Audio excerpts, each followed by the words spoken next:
I've probably started like 15 businesses and only 3 or 4 of them have been successful. It's not even about talent. It's more about are you willing to put in the work. A lot of people do this to make money. So they might, but I'd rather make money doing something that I think is valuable to other people. I'm not scared of losing money. I don't have anything to maintain. I don't care what people think of me, the way I look or car I drive or the watch I wear. So I like manifesting things and I like saying it because it holds you accountable. And there was times where funds were getting low, cash flow was bad. I was kind of taking big risks to get big rewards. I had an emergency fund, but sometimes I think, you know what, I can flip my emergency fund. How far are you from that million being a reality? I think it's just past that. When I said it, it was already a million idea. You're not defined by where you come from. Yeah. And I think that's a big message that I always want to tell people. Like you have to be able to be uncomfortable. Yeah. Like be comfortable with being uncomfortable. When you grow up in ends, you don't realize it when you're confident, but you have an audacity to do things that ordinarily most people wouldn't be willing to do.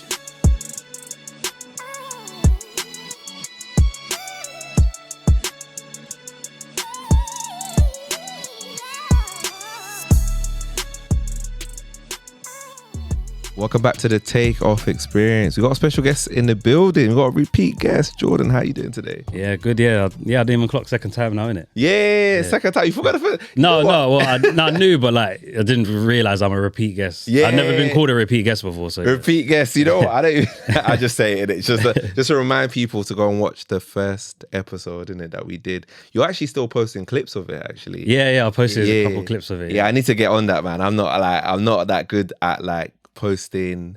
You know the funny thing is though, I've got like a list of clips that I need to post, but I'm just really bad at just getting it done. Like when episodes like start airing. Like, I don't know if what software you're using, but I can put you on something. Okay. Yeah. What's the Like software? the one that clips it up and puts the captions on. Is it? Yeah. Like AI thing? That's the ones I posted was the AI one. Yeah. Oh, you're so funny because I was going to actually ask you about AI today, so we're definitely going to take it on. Yeah, like how quick does it do it for you? If you put in the whole podcast, it'll give you, I think it's like 7 clips within, say, an hour.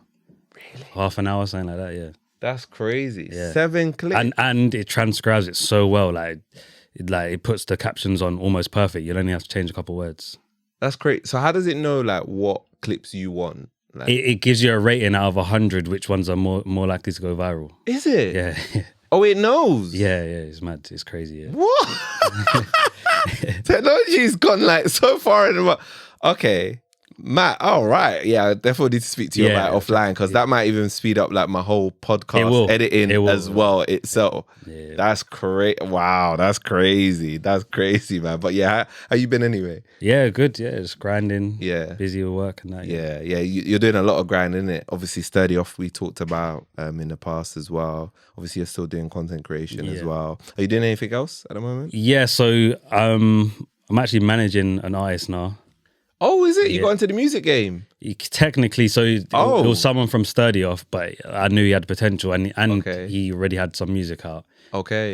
So I started managing him, yeah. Okay, who's the artist? It's actually it's a 9-year-old rapper. 9-year-old Yeah. rapper? Okay, what's his like handle? Young TGE. Okay. Yeah, he's a star, man. Is he? Star, yeah, he's a star. Oh my god! So has he got tracks out already? He's got tracks, yeah. Okay, what's his? I guess his hit record. My Name Is TGE is his last one. Got 400,000 views on YouTube. Really? Yeah. That's crazy. Yeah. Oh my god! Obviously, people are like. He's like, I'd say he's probably like the most famous kid in the UK right now. Really? Like under, say, 10 years old, I'd say. Okay, so obviously you discovered him through Sturdy Off, and then how did you know he like was rapping?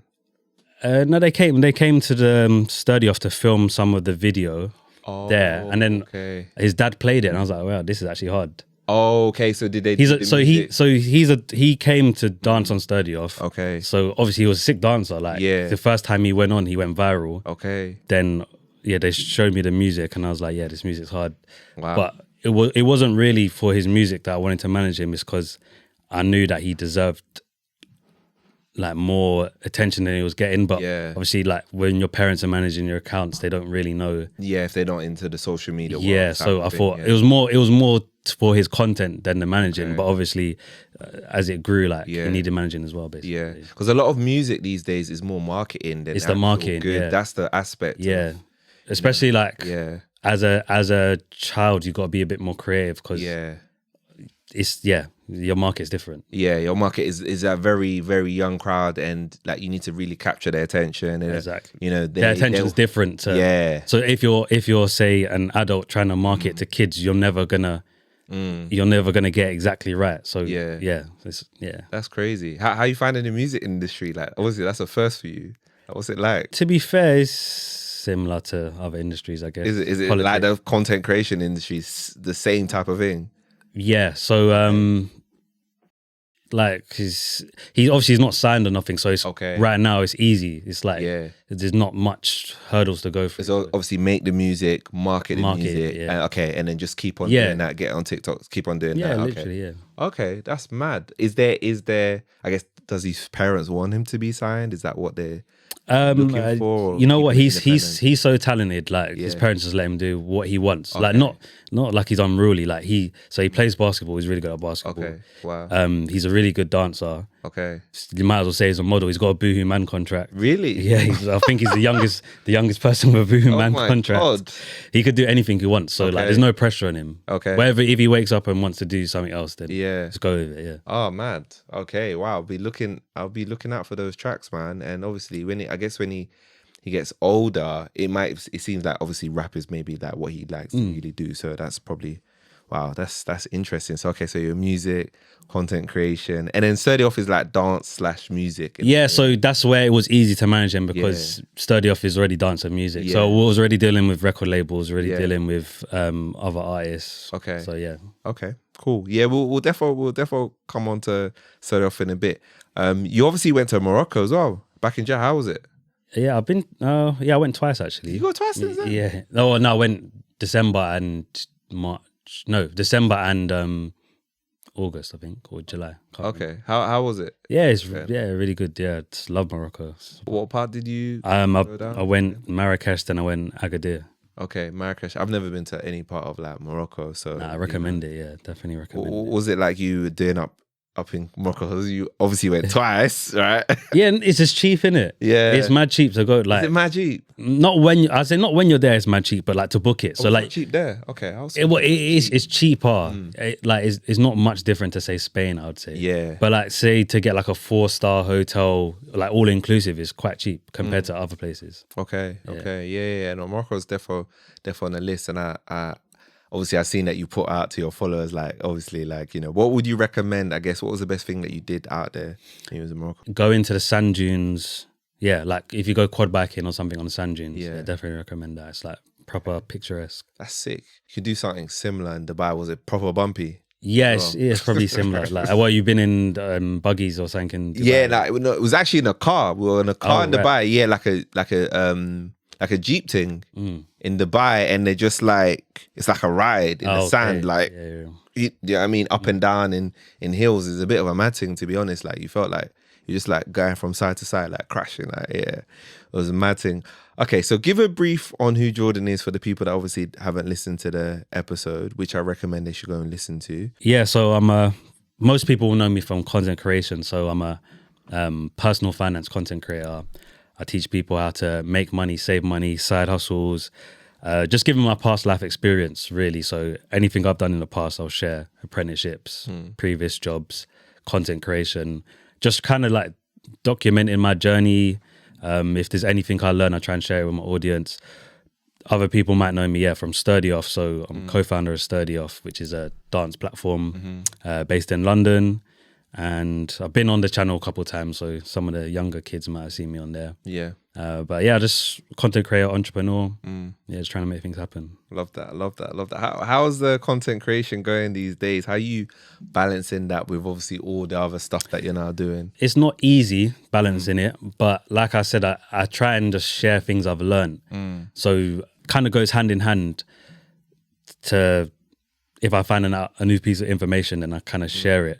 Obviously, I'm quite, when it comes to content creation, I like to edit things and like try and be up to date. So that takes a lot of time. Okay. But realistically, if I didn't have the time, I would just record it and post it. Yeah. So I guess like I've always been consistent with making content. Yeah, you are consistent. You're very, very, very, very consistent.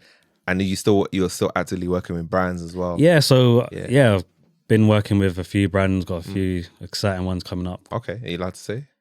And until it comes until out. they come out. Until it comes out, probably. Until they come out, yeah. I guess what do you feel like has been like the biggest obstacle? Because obviously a lot of people want to become content creators, and like they may feel it's a bit saturated. But I guess what do you think is like some of the biggest obstacles now in 2023 and, you know, going into 2024? It's saturated, but you're always gonna blow. You're always gonna blow if you do it long enough. Yeah, that's what I feel like. You're always gonna blow. Yeah. But obviously it takes money, it takes time. So if you don't have the money and the time to donate to doing content for 2 years without getting paid, you're gonna stop doing it. Yeah. So if you do it, you're gonna blow up. It's just when. Yeah. Like I've seen people who I know from when I started content, say 2019 to 2020, and they've been doing it consistently, not seeing no views, not seeing no nothing, and then only in the last couple months they completely blew up.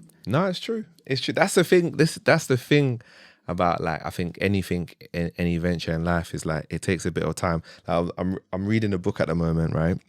It's called The Dip. And it talks about that. It basically talks about the dip. Like the dip is the area where you pretty much is going to be painful. You're going to have to be there in long. Like think of it like a tunnel, right? You're digging in the tunnel. For you to come out the other end, you have to just go through the tunnel. Yeah. So it's basically that kind of situation, right? You've got to be in there long enough. And basically what they say is at the end of the dip, that's like the people who could get through it. That's what creates a value, because it's difficult to get through it, right? If it was easy, everyone would be exactly. It wouldn't be valuable, right? So no, definitely. Same as a job. If you start a job, you're not starting at the top. Yeah, you're working your way. Content, same thing. Like you're working your way up. Yeah, and obviously some people go through at different rates for other reasons. It could be luck. It could be you're really good in front of the camera. You're really good at editing. Yeah, but it's gonna take everyone different times.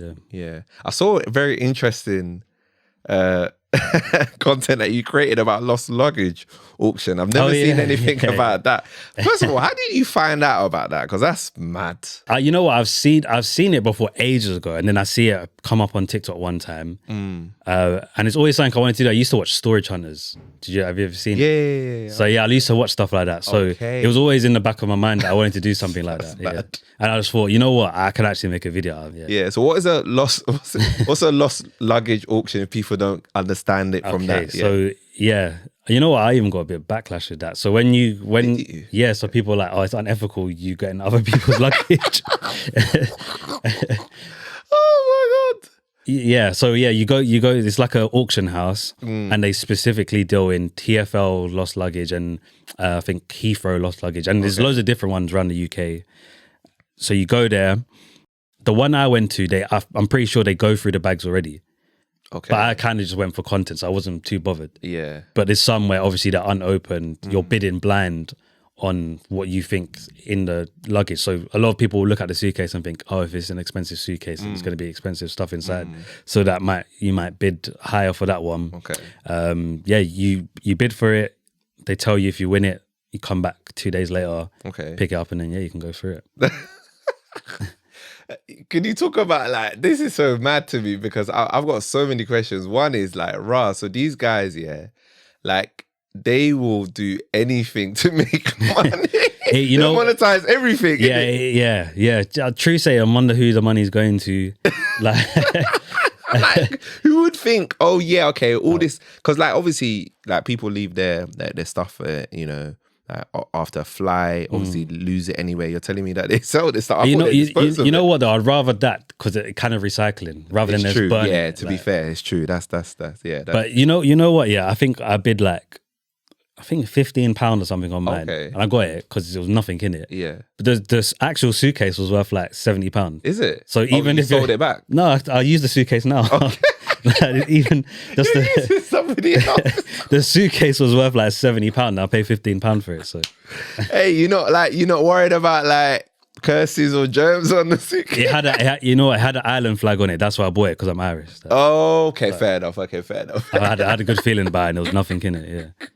What was it? I guess what was your experience of it? Like when you went, like what was the experience of it? Who was it with? Was it TfL or?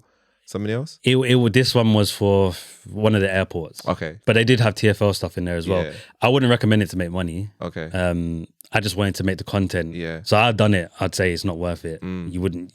There's probably people who do make money off it, but they got a different sort of pattern. They must I don't know, they must know exactly what they're looking for. But if you're just going to try and find something in the suitcase out of luck, then it's not worth your time. Yeah, that's mad. It's like you're really shooting in the dark if you're trying to find like valuables and yeah, obviously if you're piecing it out, like you might get a pair of Night Traders, get £20 for them, £10 for them. You might find like a nice t-shirt that goes for £5, but it's not gonna it's not worth your time. Yeah, personally, I don't think it's worth your time. Sounds like it's bargain hunters, but that's not where you go for the bargains, right? You're probably better going to like an antique shop or something. Yeah, I think your time's better spent elsewhere. That's mad. Okay, cool. Yeah. When I saw that, I was like, "Rah, that's actually crazy." I've never actually seen anything like that. Okay, so obviously you talked about AI, right? So I was gonna ask you about it. Yeah. So you started using AI for like content creation. Do you use it for like all? I use it for everything. Is it? Like right now, AI is my favorite. Really? Yeah. When do you start using it? Well, probably last year, but okay. I'd say the last 6 months I've been like heavy on it. Like ChatGPT. Yeah, ChatGPT. ChatGPT. What else like do you use like AI for? Like what other aspects of content creation? Yeah, so I use it for video editing. I use it to draft up like legal documents and stuff. Okay, yeah, that's a good point. Yeah. Use it for everything. You know, a lot of people say they use it for content scripts. I was trying it before, and obviously it's a bit robotic, but I did find a way to use it. So you don't use it for the actual script. You use it whatever niche you're in. You need to you ask it, what are the problems people are facing within this niche? So obviously I make personal finance content. So I would say, to prompt it, I would say, what are the financial issues young people are facing in the UK right now? Then it'll tell me all the issues, and then I'll say, cool, write me a table of the problem and the solution for each one. Then I'll make videos regarding them. Oh, that's smart. Yeah. Okay, so but you need to know how to prompt it. Yeah, like that's what it is, isn't it? It's like it's not gonna do the work for you. It only gives you what you put in. Like if you're not putting in the right prompt, you're not gonna get the right answers out. Raw. And then for me, the most important, for me personally, as a person that does the podcast. Actually, to be fair, the content prompts is a good one as well. But the editing, I'm like, so how much time does it save you? It does save a lot of time. So I do other things to my editing. So I'll put B-roll and stuff in when I do clips. But you can put a podcast in. A lot of people do this to make money. So they might clip up Joe Rogan's podcast. So they'll put it into this website. There's loads of different websites that do it. Then it analyzes it for the most viral parts of the podcast.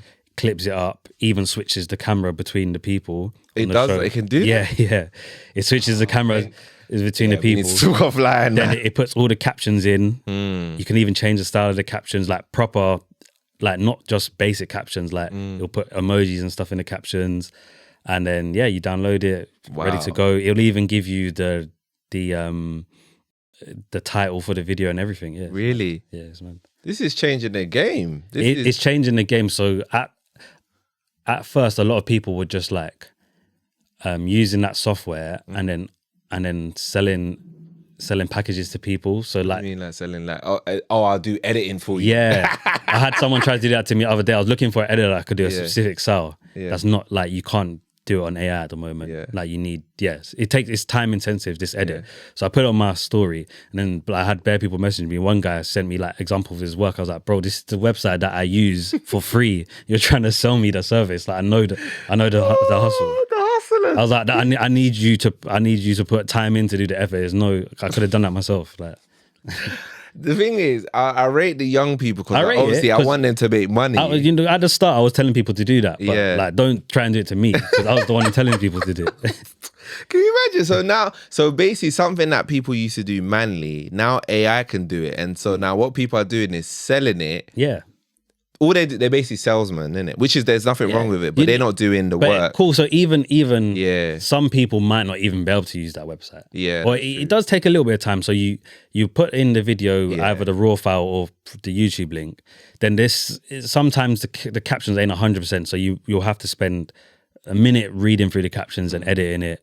Rendering the video. The whole process might take half an hour. Some people don't have half an hour. So if they want to pay someone to do it for them, then Damn. Wow, that's very, very, very, very interesting. Okay, people use AI for all aspects of your life. It's not only just content creation. We're talking about like in life, CVs. Yeah. You know, if you want to apply to a job, if you want to, I don't know, if you want to write a card for somebody.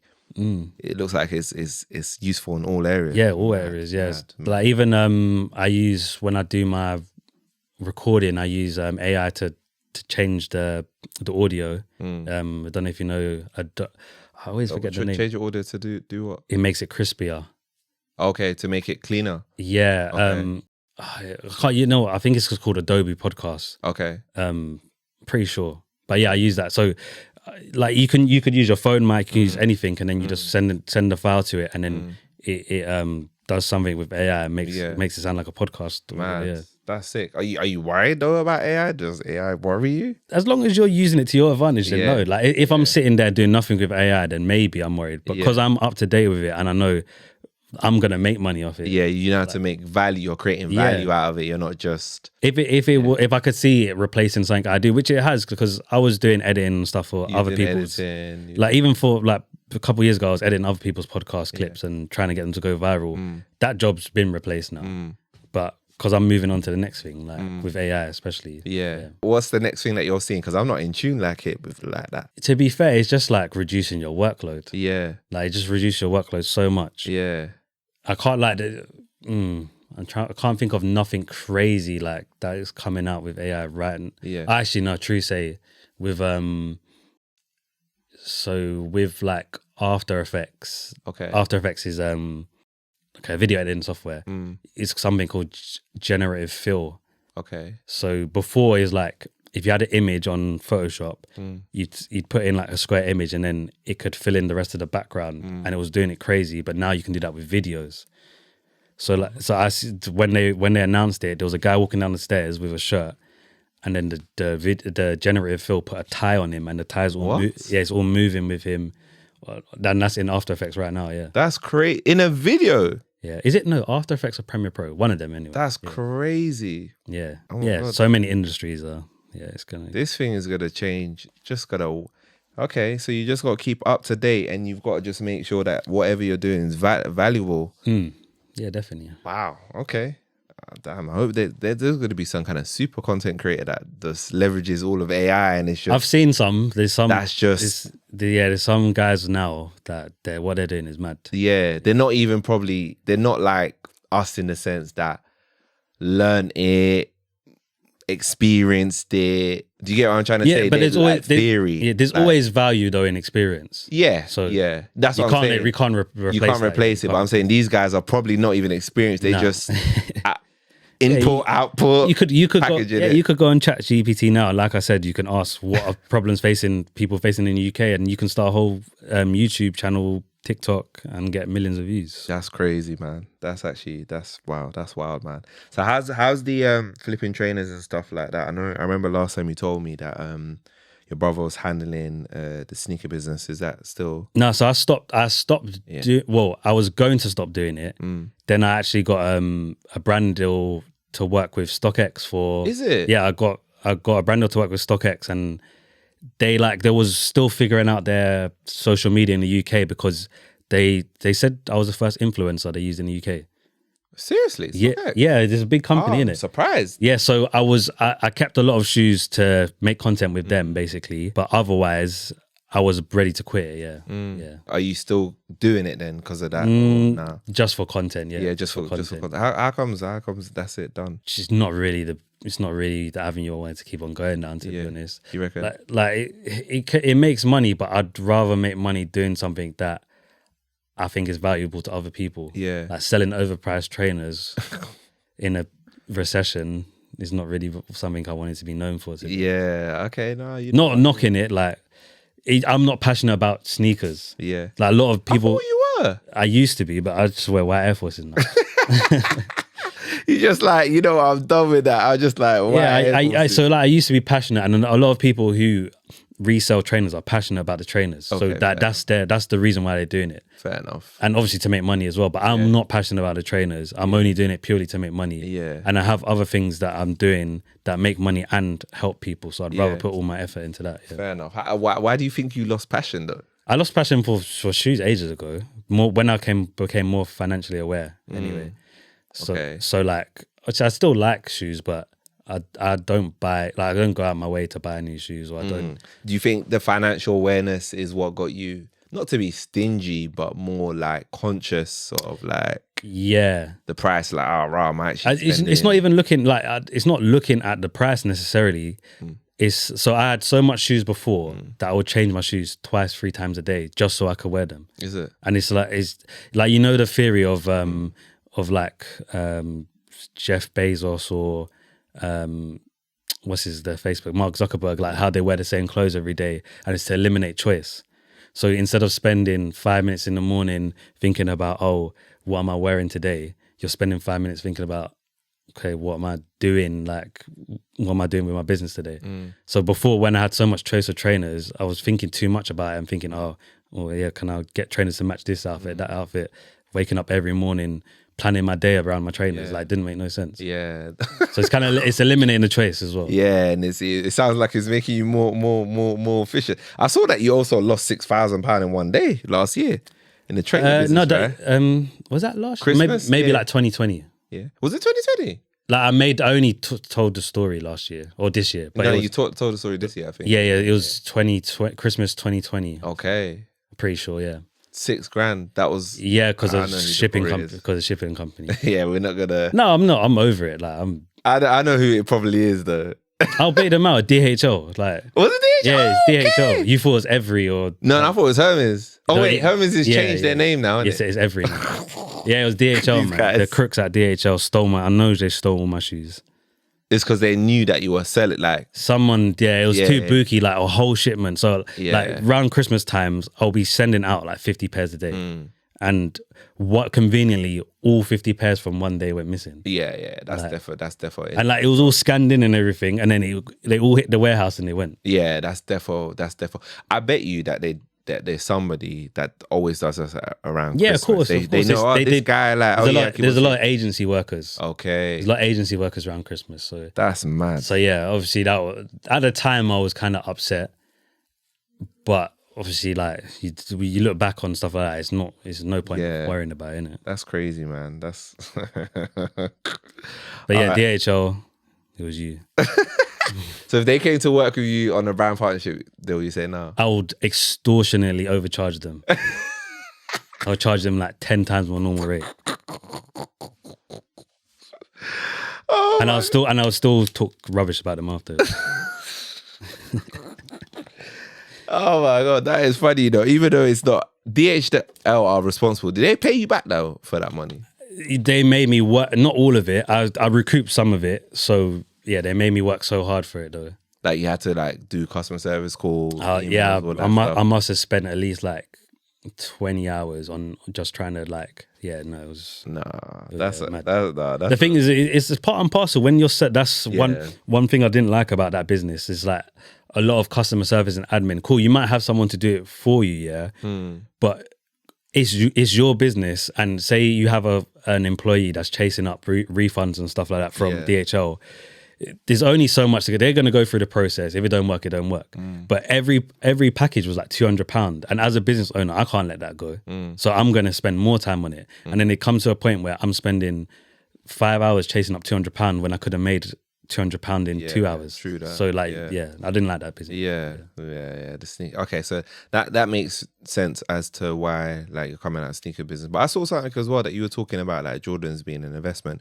Do you think that it is, or do you think? Yeah. So cool. So when I said I stopped selling sneakers, I still got loads of sneakers, but I hold them. Okay. So like retro Jordans, so like Jordan 4s, Jordan 6s, maybe 1s as well. If you know about Jordans, that they re-release retro colorways say every 4 or 5 years, and if you hold on, so if you buy them at the start, by the third year, like they're gonna go up in value because you can't get them no more. Okay. So like your classic like black and red colorway of a Jordan 4 or a Jordan 1, when everyone has them, gonna go for retail price. But in 3 years' time, everyone still wants that colorway, so they're gonna be worth an extra 200. Okay. Yeah. So yeah. How long are you planning to hold it? Are you going to hold it forever type of thing, or sell it when it goes up? So like I said, I was working with StockX. They changed their they changed their marketing manager for UK, so got to chat to them again. But you got to re-up. Yeah, so I was just selling on StockX. So StockX, they'll tell you like what's the market rate for them. So if I see the market rate going up on them, I see it's peaked, I feel like it's going to peak, then I'll get rid of them. Okay. So like recently I'm trying to think of a pair of shoes I sold. Well, actually I ain't sold them. So I actually got Jordan 4 Cements or Oreos, like a white and grey colorway. And I bought them for retail price, which is like 170. Okay. 3 years ago, and they're going for like 470 now, 500. Wow. Yeah, so that's okay. You know what? I might get onto the trainers game like for a bit of a quick change, because it looks like it's like trading stocks almost as well. It can, yeah, it is, if you know what you're doing. Same with everything, though. Yeah, exactly. Like I feel like you have to have like specialist knowledge. Okay, so obviously study off, doing big things. You had obviously a partnership with, it was Nike and JD, right? Yeah, we've had so much partnerships. Okay. Yeah. Okay, yeah. Talk to me about that. Like, what's been happening with it, like in the last year? Because I think we talked last year, October. Yeah. Yeah. So it's a lot's happened since then. I can't lie. So yeah, if you don't know what Sturdy Off is a dance platform. It started on the dance Sturdy, but we're kind of evolving to other dances now, more different, diversifying our content as well online. So it's a dance platform essentially based in London, which is heavily influenced by New York drill, UK drill. So yeah, this time last year when I was on the podcast, I was saying we had a few things coming out with Nike. Yeah. So we've partnered with JD and Nike on I think 6-7 campaigns. Okay, wow. Since last time, basically. That's mad. And we're working. Something's coming up, but I can't say. Okay, can't say. There's 2 things coming up. Okay. So it's cool. We're gonna be one that I can say vaguely. We're gonna be in a Christmas ad with JD. Okay. Which is big. Which is a big ad. Okay. Yeah, it's like JD always have a Christmas ad every year with like all the celebrities, handpicked celebrities. Wow, that's big. So that's coming up. Obviously, I won't say who else is in it. Okay, but, like, it's crazy. The people who we're with is crazy. That's great. Big Boy, are they paying? A-list. Are they paying you guys? Oh yeah, of course we're getting paid here. Everyone's getting paid. Yeah. Okay, everyone's getting paid. I ain't gonna ask about the value of the contract. Value of the contract is, but it's more. You know what? Obviously, is more than last year. It's less people and more money. Yeah. Okay. That's what we like. Yeah. Why is it less people? Like, what happened? Like, obviously, they got so much other people on the ad. Yeah. They didn't need, because obviously we've got like 20 plus dancers on Studio. Fair enough. So how did you handpick that? Because that's a mad.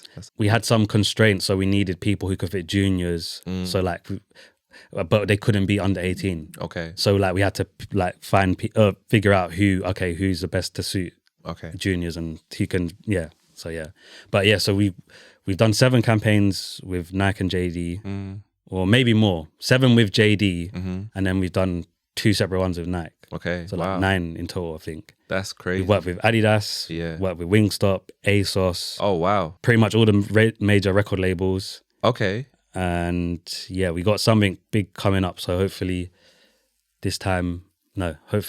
end of the year it'll be finalized, which I'd like to.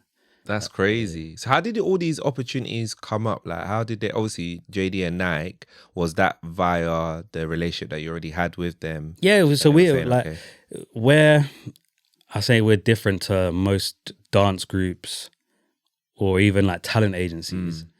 We're kind of like a mixture between the two. So it's kind of like a dance group. Everyone has their own social media presence.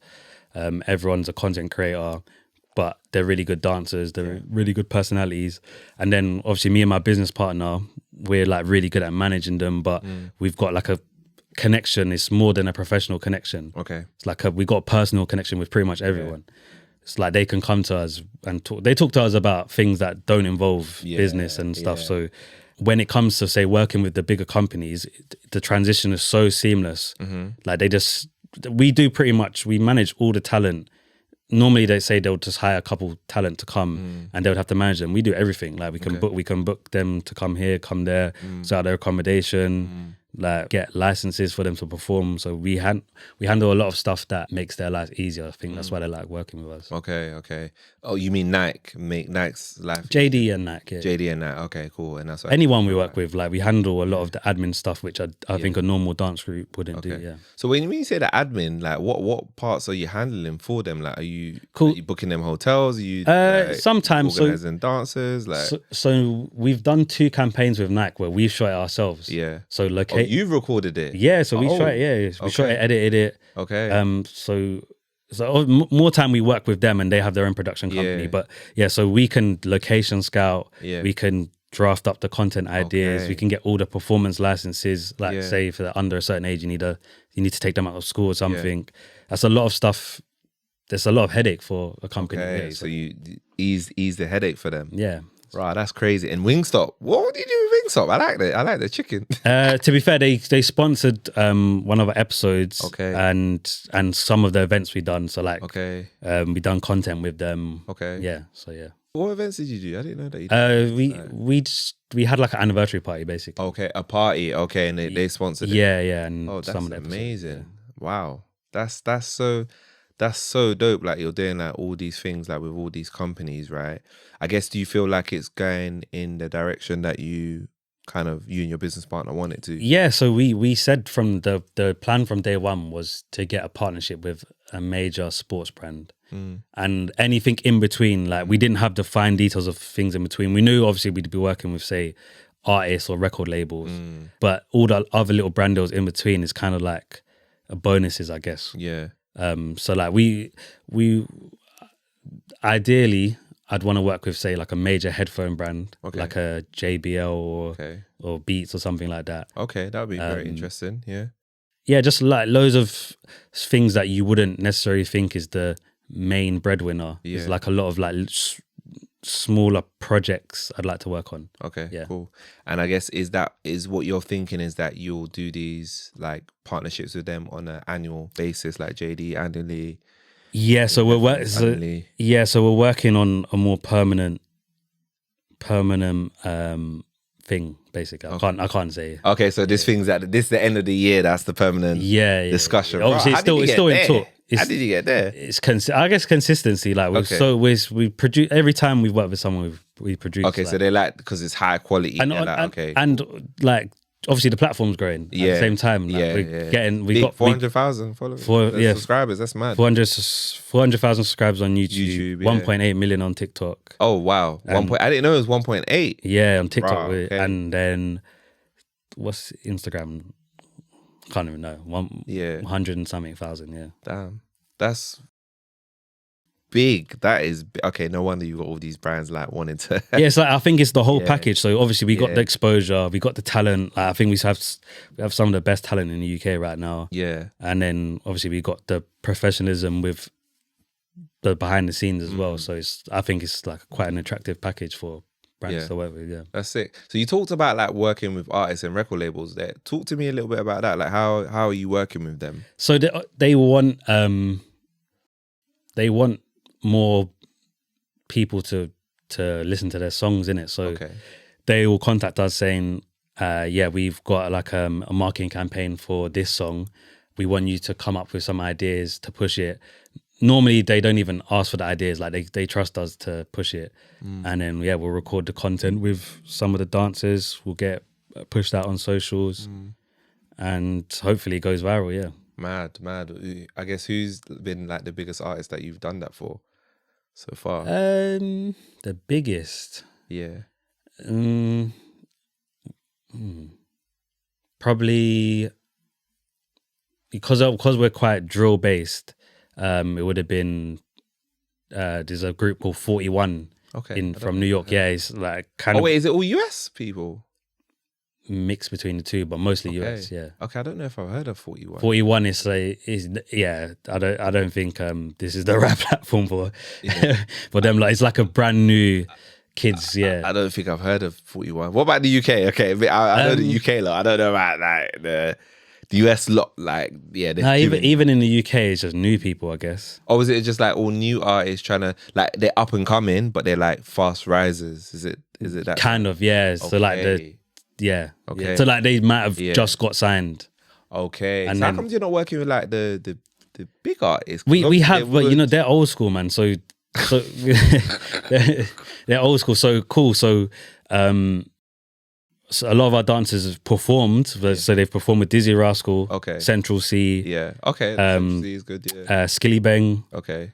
One of our dancers actually was in a music video for Burna Boy the other day. Okay. Oh. So we work with the big artists, Yeah. but it's more on the on dance their side. side rather than yours. Then yeah. Because I would think like Central C could defo fit. Like He don't one of need. these I can't like. He don't need us. You don't. Yeah, but it's not about needing. He's got the marketing on point. He has, but it's not even. You know, sometimes. It's just the look, I guess, or Yeah, different the look. collaboration and Yeah. you just extend yourself. Sometimes it's not even about, okay, we need to market your song. Yeah, we know you're big, you are big, but sometimes it's nice to be like, oh, right, let's do something a little bit different. Yeah. I hear that. That's what I mean. Kind of, it's different, right? No other. I mean, I feel like if any of them are listening, I mean, they're missing a trick because none of them have done it, right? Yeah, so the yeah. first one to do it is going to be the trend, right? Yeah, Like, oh, okay, let's go and get more. Because in America, Sturdies are big. Is in their music videos. Here we're kind of getting there Kind a of, but little bit, you but know- we're not there. You know what it is though, innit? So we went to New York Yeah. in July. Yeah. And we filmed 3 episodes there. Okay. And everyone there can get sturdy.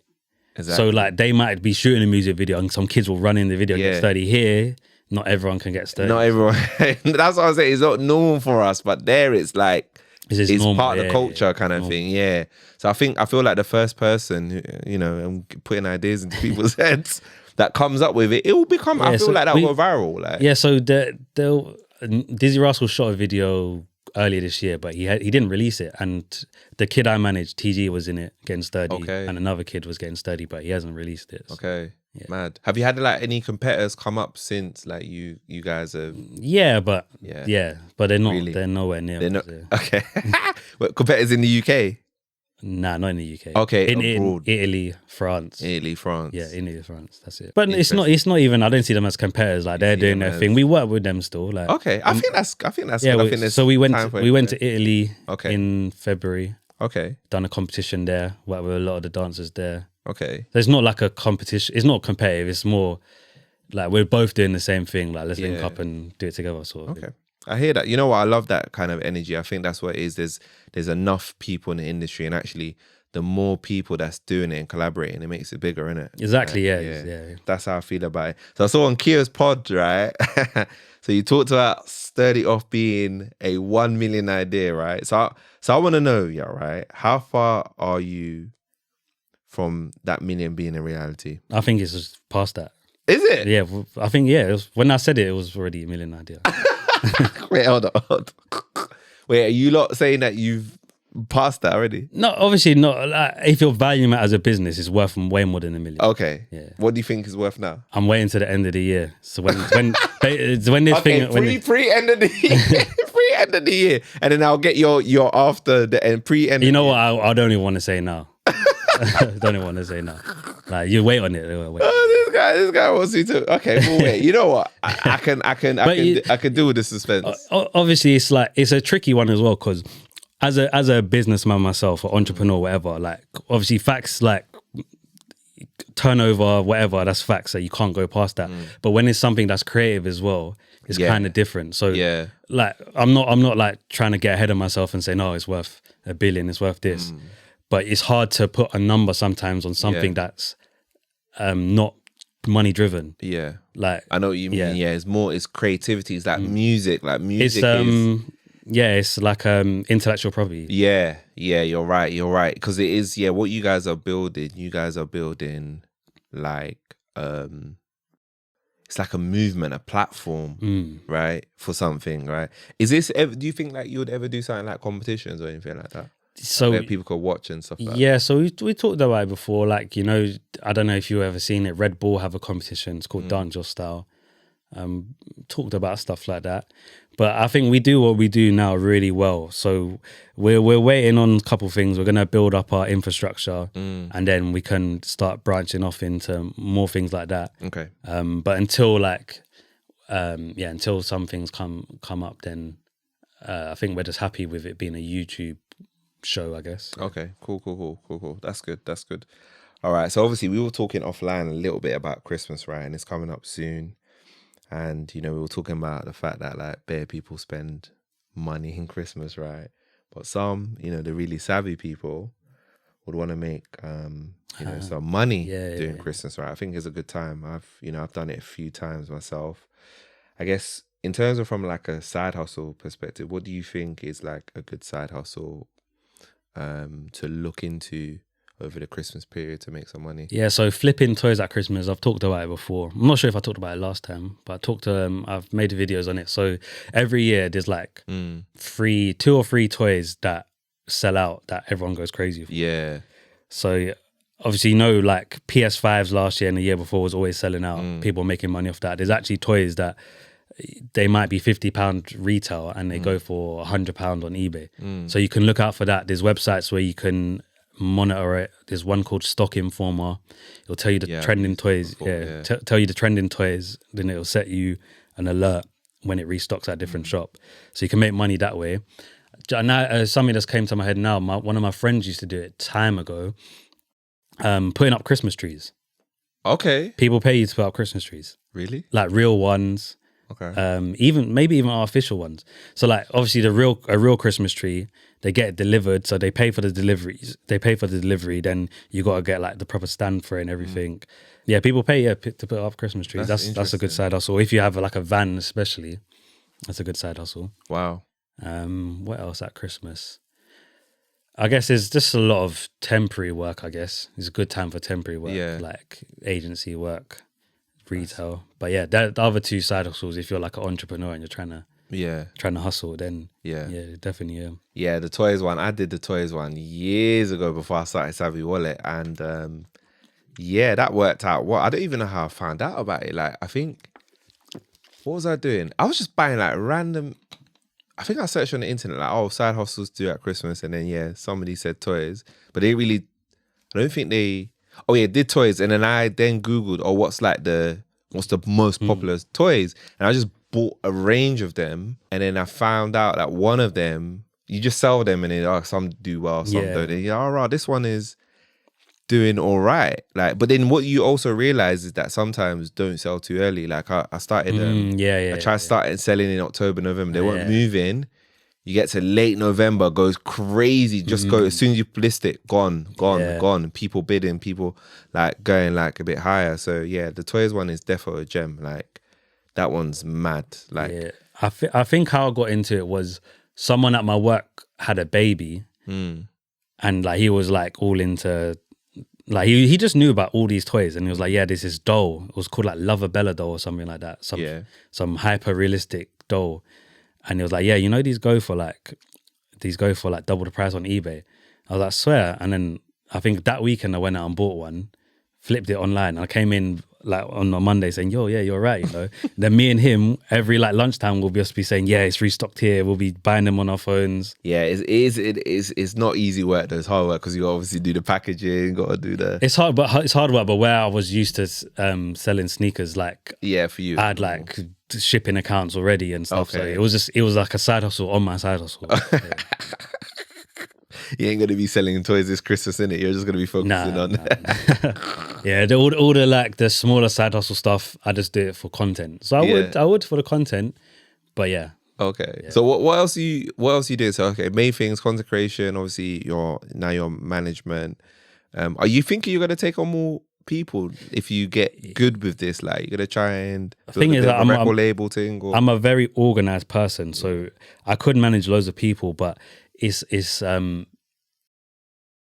so I don't want to manage people that I don't think are dedicated.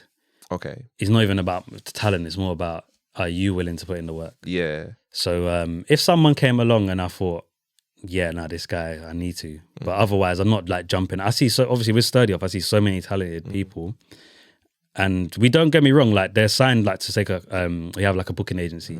So they are signed in some capacity. It's not management, but we get them jobs. Yeah. But like management, I'm proper hands-on. So like I do all this kid's content. I film his content myself. Like on yesterday, I was around the corner from here, filmed like a whole basketball video for him. Wow. Like, so if I'm managing someone, like I'm proper hands-on. So, yeah. yeah. Okay, fair enough. I wouldn't like to start managing loads of people and give them Yeah. little bits of my time. Yeah, right. You might be a future record label owner. You know? You Maybe never know. Sturdy Off Records. Yeah, sturdy off record. Hey, look, it can happen, man. We had somebody as well that he's starting his own record label as well. Yeah, shout out to Beer Gang members. Yeah, Beer Gang members. Yeah, I met him a few times. Yeah. So he's starting his Adam. He's starting his own record label as well. He's got one artist, but you know he's obviously got his side hustle. He's got his job. And then he's got the record label that he's starting. So yeah, I think he's got clothing line as well. Yeah, They actually gave one of his tracksuits as a prize on Sturdy Off before. Is it? Yeah. Okay. So you lot are connected. He's friends with my business partner, but I met him a few times. Okay, that's it. You see, this is what I'm saying. This is what I love, man. This is what I'm saying. The culture, man. There's a good community in London. Is a good community of entrepreneurs. Yeah, that's what I'm saying. Like we just got to keep it going, support each other, and just like just get the word out there, man, and just build this thing. I was also wondering, like, for like obviously we talked about side hustles, Christmas. What about 2024? If you were to think about you talked about so many side hustles in 2023. Somebody was like, okay, cool, I want to make money throughout 2024, Jordan, right? What would you say are like the top three side hustles that somebody should definitely look into? We've spoken about a few side hustles, and you had a couple as well on your page. Yeah, things are moving so fast. I think it is all about AI, to be fair. If there's a new AI feature and you can leverage it early, you might have a good 3-4 months where you're the only one who's doing it. So obviously, like right now, people are still making money off the editing and stuff with AI, but specifically I can't say, but if you're keeping up to date with AI, you'll always be making money as a side hustle from that. Yeah. So yeah, definitely AI is number one. Otherwise, to be fair, it's pretty much the same as before, like all the side hustles from before. So like match betting is still a decent one. Market research as well. Okay. Market research. I don't know is if good. we talked about market I research. I don't think I did. Okay, market research. People will pay you to go and do research on the market. Yeah, so there's a couple websites. I think one that I use is called that I used before is People for Research. You'll like make an account and they'll look for specific niches. So sometimes they want business owners who do their own accounts, and then they ask you loads of questions about that, and they'll pay you £100 for your hour of your time and stuff like that. So that's a good side hustle. It's very laid back, so you might only get one a month, but you're making £150 every time you do it. Okay, that's a really good one. But yeah, to be fair, probably the AI is number one. AI is definitely okay. That's what you're seeing. It's mad like how that's changed, because last year we were not talking about AI at all. No, things change so quick. Yeah, it's going to be hard to predict like what's going to be popping next year. To be fair, that's crazy. Even I think the first time someone asked me that question, I think I was saying NFTs, and then they're completely NFTs gone. are nowhere to be found. NFTs are completely gone. Yeah. Last year I was pretty much saying video editing. Now with AI, that's kind of taking that over. Yeah, that's taking over video editing. Unless you're a smart salesman and like, because you can just adapt to make money off it. Yeah. And obviously, if you're a really good editor, there's always going to be money in that. Yeah. But as a side hustle, obviously, it's probably changed now. But yeah. Yeah, mad. Wow. Okay, cool. I was wondering, like, obviously, you've been an entrepreneur for how long will you say you've been an entrepreneur? 5 years, 6 years? Nah, 10. 10 years. I started Sold Souls 10 years ago next month, yeah. Wow, okay. So you've been an entrepreneur for a decade. Wow. Yeah, okay. literally, yeah. How do you think it's impacted you, like, being an entrepreneur? I've always been like an independent person from when I was in school. So I think I was always destined to be an entrepreneur. Okay. Just because I like doing things by myself. Yeah. Obviously, I have business with other people, but I need something where I can just go off and I don't have any rules in place where someone's telling me you can do this and you can't do that. Yeah. I think that's, for me, it's not about the money. It's more about just being able to do my own thing. Like I need like license to do whatever I think is going to work, because I do a lot of things, and don't get me wrong, it looks like I have a lot of successful things, but I've probably started like 15 businesses and only 3 of them have or 3 or 4 of them have been successful. So like, I need license to do things. Yeah. What I guess like with obviously the ones that have failed, like how did you? When you say fail, like do you think they failed or no? Some of them could have been successful, but it just weren't the right time. I weren't doing it with the right people. Like I had one business, it was a cleaning company, and within like the first 2 weeks, we got like a contract with an estate agent. It was going really well, but it just weren't the right time. The person I was doing with wasn't fully involved, so that was a failure. But even though on paper it was profitable, like we didn't lose money from it. But yeah, I just like. I do a lot of things, but like when something's working, then I know how to zone in on it and get it done. Yeah. Okay, mad. Okay, so you don't see those as failures, because the reason why I'm asking is like, what kept you like going to be like, okay, this didn't work out, I'm gonna go on to the next business? Because most people don't. They get shook and out the door. I think for me, I've created a life where I'm not scared of losing money. Like the way I live my life, I'm not scared to. That's what drives most people back to their 9 to 5. Like I got bills to pay, I got lifestyles to maintain. I don't have anything to maintain. Like, I don't care what people think of me, like the way I look or the car I drive or the watch I wear. So if I lost all my money in a business, you're not going to see a change in my lifestyle. Is it? No, no way. Okay. What do you mean you ain't got? Okay, I've got a couple follow-up questions, because you said one, you don't care, right? You don't care like what people think, which I hear it. But then you said you ain't got nothing to maintain.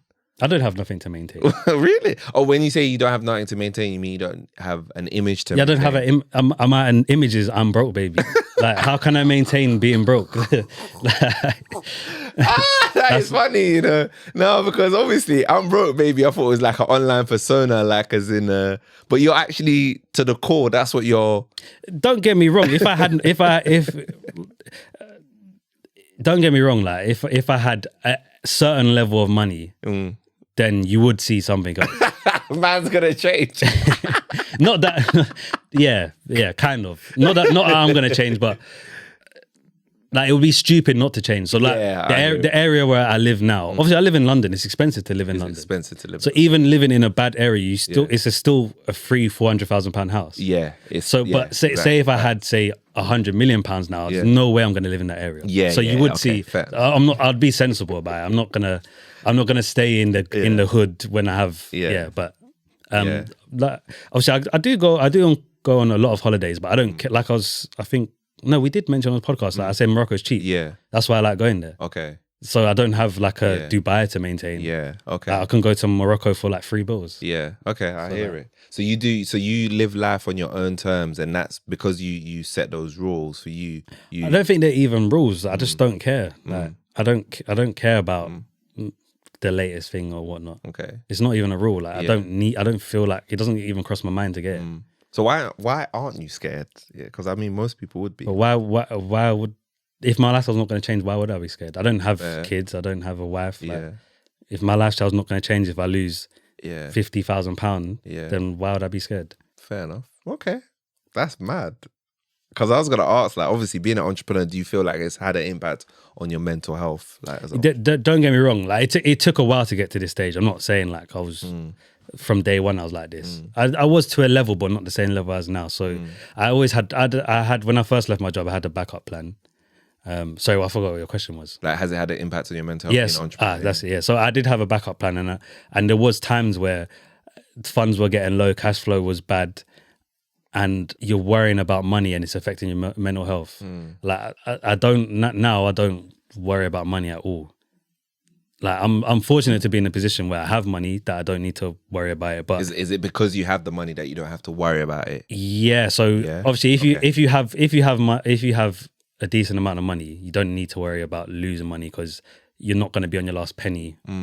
But when it was like when I just started my business and I was kind of taking big risks to get big rewards. So say for example, you're meant to have an emergency fund. I had an emergency fund, but sometimes I'll think, you know what, I can flip my emergency fund. And obviously if you go to flip it and you ain't got it back yet and then you're kind of down to your last penny, then you're starting to worry and it affects your mental health. But sometimes you got to take a risk. I wouldn't recommend to everyone, but they paid off for me.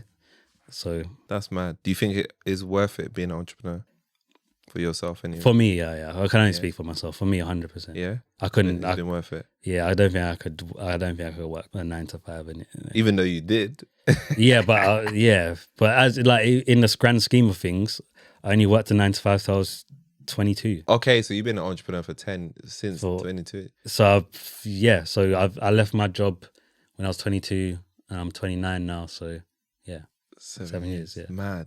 Okay, but obviously you were doing stuff before then. I remember. Yeah. Yeah, so I was doing stuff. I started my business while I was working, but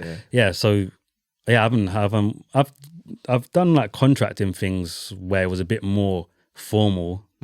So like, and I felt like I was reporting to people, and I didn't like that. You don't like the reporting thing? Yeah. What aspect of the reporting thing? Because obviously we always have to answer to somebody. So of course, yeah. So what's like? Yeah, why that? How does that bother you? It depends. Like, say if it's a service based business, I don't mind. So if I had, like I said before, I had a cleaning company.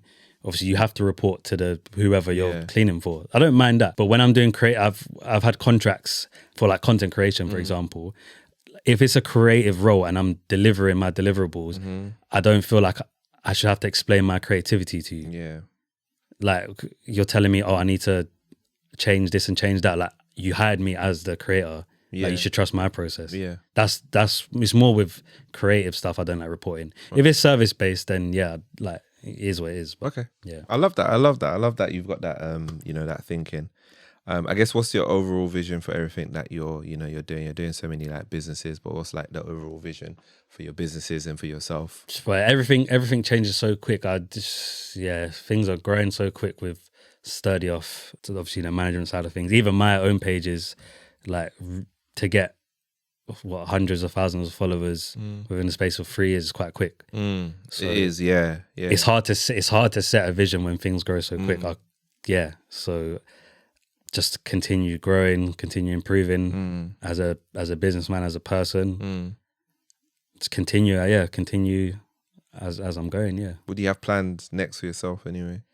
Me personally, yeah. You know what? Actually, no, I didn't even. I was looking to set up something in the Middle East. Is it? Yeah. Okay. Yeah. Whereabouts in the Middle East though? Riyadh.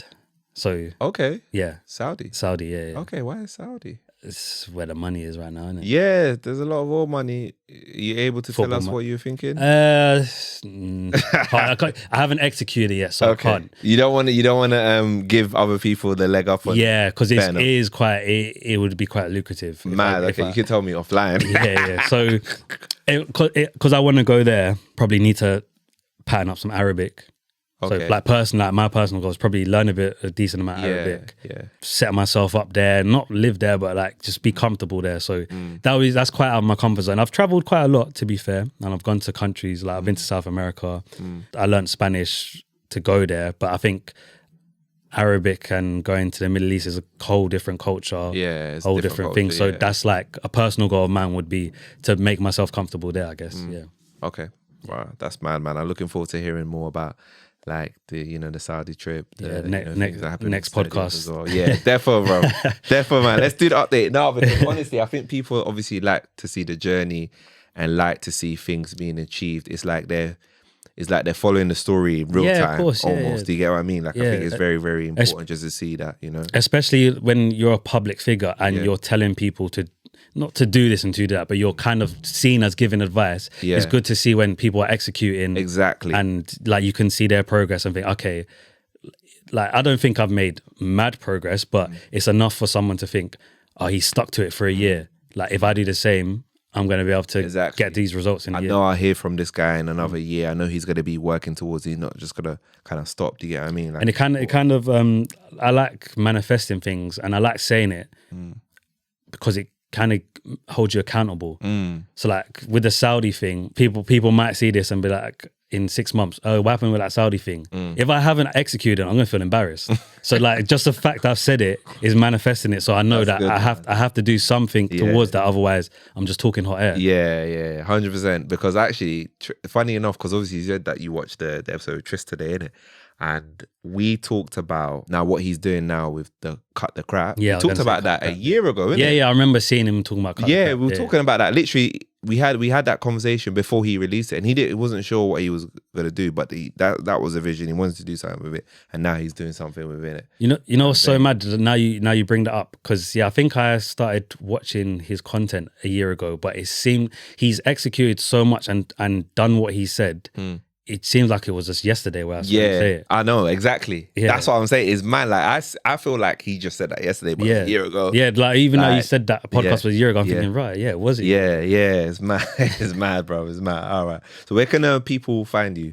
You can find me on Instagram, Jayvsop. You can find me on TikTok, I'm Broke Baby.